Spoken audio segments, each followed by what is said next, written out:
Raúl, buenas tardes, gracias por estar con nosotras de nueva cuenta. Hola, ¿qué tal? Buenas tardes, un gusto saludarte. Al contrario, Raúl, siempre es un gusto tenerte aquí, sobre todo por la información que han sacado en los últimos días en torno a Odebrecht y todo esta polémica. Raúl, si pudieras comentarnos, detallarnos a grandes rasgos, ¿cuál sería ya por fin la liga que existe entre Odebrecht, esta empresa señalada internacionalmente por actos de corrupción, y la campaña de Enrique Peña Nieto? Bueno, lo que nosotros tenemos es una afirmación que dio en febrero de 2013, quien en aquel entonces era el director de Braskem a nivel global. Braskem, hay que mencionarlo, es la filial petroquímica de Odebrecht, y entonces en aquel momento Carlos Fadigas, que se llama el ejecutivo de Braskem, tuvo una reunión con inversionistas, y en esa reunión uno de los inversionistas le preguntó qué opinaba de la reforma energética que estaba impulsando el presidente Enrique Peña Nieto, que en ese momento tenía apenas 2 meses de haber tomado protesta. Entonces Carlos Fadigas respondió la pregunta y dijo textual que estaban muy pendientes de la reforma energética y que habían acompañado de tiempo completo toda la campaña del PRI, del partido PRI y del actual presidente Enrique Peña Nieto.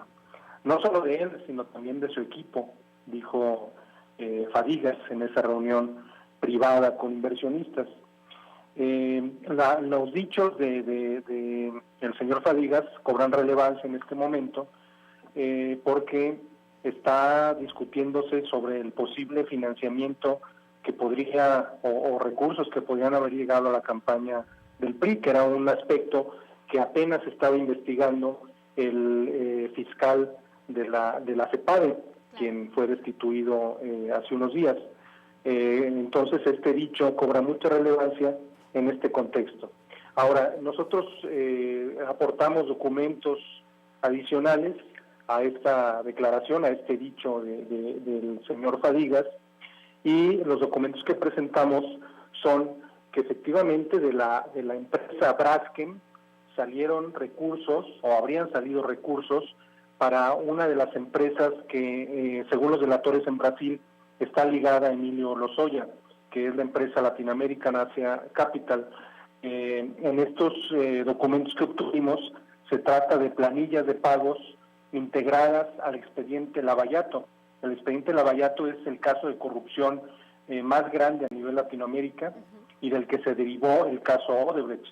Entonces, en estas planillas nos topamos, al hacer una revisión de los documentos, con que en el 23 de mayo, el 30 de mayo y el 8 de junio de 2012 se habrían realizado pagos de Braskem a esta empresa ligada por los delatores a Lozoya por $1,5 millones.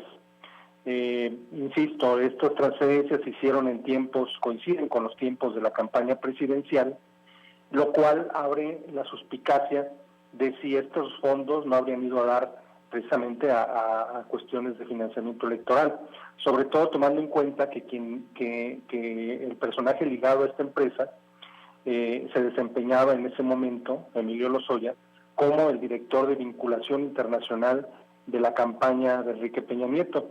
Y una de sus tareas era precisamente la de estar buscando contactos con personajes o entidades en el extranjero, digamos, el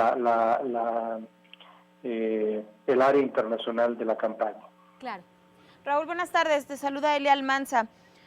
Hola, ¿qué tal? Buenas tardes. Ya nos lo decías, esta vinculación del caso Odebrecht con la campaña del presidente Enrique Peña Nieto era pues hasta hace unos días pues unos rumores. Esta investigación que ustedes están presentando ya con evidencia que puede confirmar todavía aún más este vínculo, preguntarte qué tendría que seguir en cuestión legal en tanto para la Procuraduría como para pues Emilio Lozoya, teniendo ya esta evidencia, esta investigación y como tú dices pues están proporcionando también esta información a las autoridades. Bueno, yo quiero ser muy enfático que lo que nosotros estamos publicando no son afirmaciones rotundas de que esto pruebe el financiamiento de Odebrecht a la campaña del 2012. Tampoco estamos afirmando que estos fondos llegaron finalmente a las manos de Emilio Lozoya y que este dinero ya ha ido a dar a la campaña. Lo que nosotros estamos afirmando es que, o aportando, son indicios que debe investigar la autoridad para determinar si efectivamente se replicó en México, como sospechamos, este modelo de financiamiento electoral por parte de Odebrecht, como lo hizo en otros países, como lo hizo en Panamá, como lo hizo en Perú, como lo hizo en Brasil, como lo hizo en Argentina, donde Odebrecht financió a candidatos, no solamente a la presidencia, sino candidatos de distintos partidos y a distintos cargos. Además, yo creo que es importante subrayar que la investigación de la FEPADE debe ampliarse, no solamente quedarse en la cuestión de la campaña del 2012, sino debería ampliarse a otras elecciones, como por ejemplo en 2010, donde hubo elección local en el estado de Veracruz, y donde está comprobado que hubo transferencias de recursos en esos días, en esos tiempos, de parte de Odebrecht a una empresa fantasma, de parte del Departamento de Sobornos de Odebrecht. Entonces, el ingrediente electoral es más amplio del que se menciona, no solamente PRI y nivel federal, sino también tendría que investigarse la amplitud en el periodo que estuvo operando Odebrecht este tipo de sobornos. Y tomando en cuenta sobre todo los antecedentes de Latinoamérica, que era una práctica muy común, muy frecuente de Odebrecht, de intervenir en las campañas electorales, aportar fondos y luego pedir de alguna forma el pago de favores a través de contratos de obra. Esto es lo que nosotros como organización estamos enfatizando, que la autoridad debe investigar para determinar si efectivamente este mismo modus operandi que se aplicó en Latinoamérica se siguió en México. Claro. Raúl, como parte de este modus operandi, para tratar de entender un poquito más, aparentemente Odebrecht, y ahora sabemos la filial de Odebrecht Braskem, depositaron a esta empresa Latin American Asia Capital ciertos recursos. ¿Qué ligas o qué se ha podido comprobar cierto vínculo entre Latin America Asia Capital con Emilio Lozoya o con alguno de los integrantes de la campaña del PRI? No, esa es la parte que la autoridad debe determinar. Ajá. La única evidencia que nosotros tenemos es la declaración que han dado testigos protegidos o testigos colaboradores en Brasil, los llamados delatores. Uh-huh. Uno de ellos, el más importante, es Luis Alberto de Meneses Güell, quien no hay que olvidar que este personaje fue durante casi 10 años el director de Odebrecht en México. Perdón, 7 años, el director de Odebrecht en México.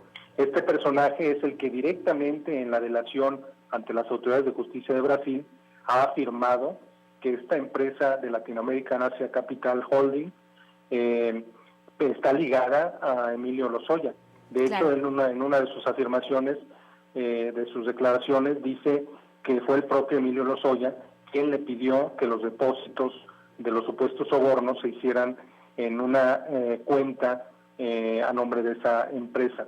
Claro. Entonces, esa es la única evidencia que tenemos de la liga, del vínculo, y la autoridad es la que tiene que determinar si hay sustento, si hay fortaleza en esta afirmación, y sobre todo pruebas, porque para esto se tiene que recurrir a una colaboración con autoridades de otros países, porque este dinero pasó a través de paraísos fiscales y fue a dar incluso a cuentas en Europa.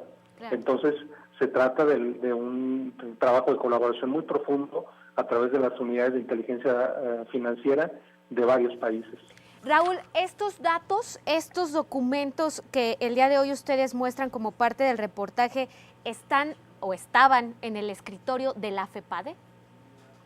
No, estos son unos documentos nuevos que sin duda la FEPADE tendrá que integrar a la investigación. Claro. Lo que ellos sí tenían, que incluso te lo había comentado en la anterior entrevista, son los estados de cuenta del Mail Bank de Antigua, que era el banco propiedad de Odebrecht, donde nosotros accedimos a proporcionarle a la autoridad investigadora copias de los estados de cuenta con los que nosotros teníamos en nuestro poder. Ese, digamos, eso sí podemos afirmar que estaba en manos de ellos, en su escritorio, como parte de la investigación. Estos nuevos documentos, no. Si se diera el caso que la autoridad nos lo solicitara, con mucho gusto accederemos a proporcionárselo. Claro. Raúl, también como parte de esta investigación, ustedes revelan un dato importante. Reuniones del ahora presidente Enrique Peña Nieto con estos empresarios que ahora son los delatores en Brasil. Así es, ese es un ingrediente adicional. En el mismo expediente que consultamos, encontramos una cadena de correos electrónicos. Uno de ellos es, por ejemplo, la agenda que Marcelo Odebrecht, quien era el presidente de la constructora brasileña, tuvo en octubre de 2011. En octubre de 2011 visitó nuestro país y en la agenda que preparó incluyó una cita de 2 horas con el entonces gobernador con el entonces ya exgobernador Enrique Peña Nieto. Esto fue en octubre de 2011.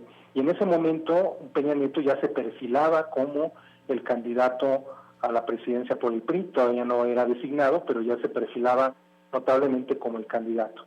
En esta agenda, además, se menciona un viaje que después de haberse reunido, después de esta cita concertada con Peña Nieto en Toluca, tomó un avión y tenía previsto reunirse en Veracruz con Javier Duarte, y más tarde tenía previsto reunirse con gente del PRD en la Ciudad de México. Digamos, era una agenda que abarcaba varios partidos, porque además un día antes se había reunido con el entonces presidente Felipe Calderón Hinojosa del PAN. Es decir, en 2 días había Marcelo Odebrecht había buscado a personajes de la política, del PRI, del PAN y del PRD. Otro de los correos que consultamos habla de una reunión realizada en noviembre de 2012 en Querétaro, y anterior a estas, cuando todavía era gobernador Enrique Peña Nieto, se había realizado una reunión en el año 2010 en Brasil. Peña Nieto había viajado a Brasil para encontrarse con Marcelo Odebrecht. Entonces, son 3 reuniones que me parecen muy relevantes, porque él no era presidente, y habrá que cuestionar con qué fines eran estas reuniones que sostenía el señor Peña Nieto. Claro, Raúl Olmos, pues, ¿qué hablaron, qué se pactó, y si lo que salió de esas reuniones atiza un poco las dudas en torno a la destitución de Santiago Nieto? Pues esas son las cuestiones que nos estaremos haciendo en estos días. Raúl Olmos, muchísimas gracias por tu información, un abrazo y felicidades una vez más por esta investigación. Muchas gracias, un saludo a todos.